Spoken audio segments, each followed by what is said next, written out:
ਪਿਸ਼ਾਬ ਜਿਹੜਾ ਲੀਕ ਹੋਣਾ ਹੁੰਦਾ ਹੈ, ਸਾਡਾ ਗੁੱਦਾ ਕਦਾਮੀਆ ਜਾਂ ਪ੍ਰਾਸਟੇਟ ਕਹਿੰਦੇ ਨੇ ਇੰਗਲਿਸ਼ ਵਿੱਚ, ਉਹ ਕਮਜ਼ੋਰ ਹੋ ਜਾਏ ਤਾਂ ਫਿਰ ਪਿਸ਼ਾਬ ਲੀਕ ਹੁੰਦਾ ਰਹਿੰਦਾ ਹੈ। ਸੁੱਤਿਆਂ ਪੈ ਨਿਕਲ ਜਾਣਾ, ਅਕਸਰ ਬੱਚੇ ਸਾਡੇ ਪਿਸ਼ਾਬ ਸੁੱਤਿਆਂ ਪੈ ਨਿਕਲ ਜਾਂਦਾ, ਬੁੱਢਿਆਂ ਦਾ ਵੀ ਨਿਕਲ ਜਾਂਦਾ, ਜਾਂ ਕਮਜ਼ੋਰ ਬੰਦੇ, ਜਾਂ ਸਰਦੀ ਦਾ ਮੌਸਮ ਆ ਗਿਆ ਤੇ ਫਿਰ ਵੀ ਨਿਕਲ ਜਾਂਦਾ ਹੈ।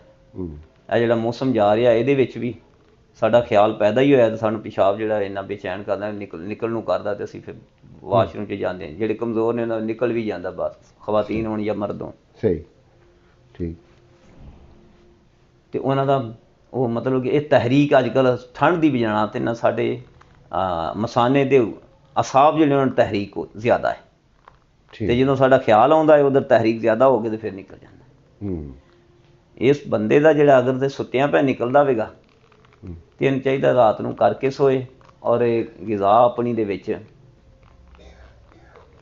ਆਮਲਾ, ਮੁਰੱਬਾ ਆਮਲਾ, ਮੁਰੱਬਾ ਹਰੜ, ਕਾਲੇ ਚਣੇ, ਮਛਲੀ ਖੂਬ ਮਜ਼ੇਦਾਰ ਬਣਾ ਕੇ, ਬੇਸਣ ਵਾਲੀ ਮਛਲੀ, ਮਸਾਲੇ ਵਾਲੀ, ਲੇਕਿਨ ਖਾਣ ਲੱਗਿਆਂ ਬੇਸਣ ਮਸਾਲਾ ਲਾ ਦੇ, ਵਿੱਚੋਂ ਗੁੱਦਾ ਖਾਏ।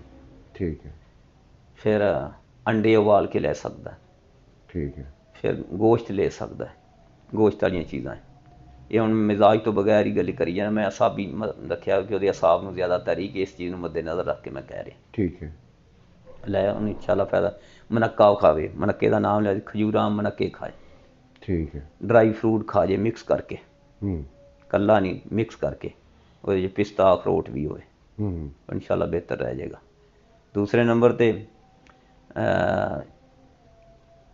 ਉਹਨੂੰ ਖਾਬਾਂ ਜ਼ਿਆਦਾ ਆਉਂਦੀਆਂ, ਐਸੇ ਬੰਦੇ ਨੇ ਨਾ ਖਾਬਾਂ ਜ਼ਿਆਦਾ, ਇਹ ਸਮਝਦਾ ਕਿ ਮੈਂ ਵਾਸ਼ਰੂਮ 'ਚ ਬੈਠਾ ਹੋਇਆ ਹਾਂ, ख्वाब आता है वो ज़हन में, ਤੇ ਉਹ ਨਿਕਲ ਜਾਂਦਾ ਵੀ, ਉਹ ਮਸਾਨਾ ਕਮਜ਼ੋਰ ਹੋਣ ਦੀ ਅਲਾਮਤ ਹੀ ਹੈ।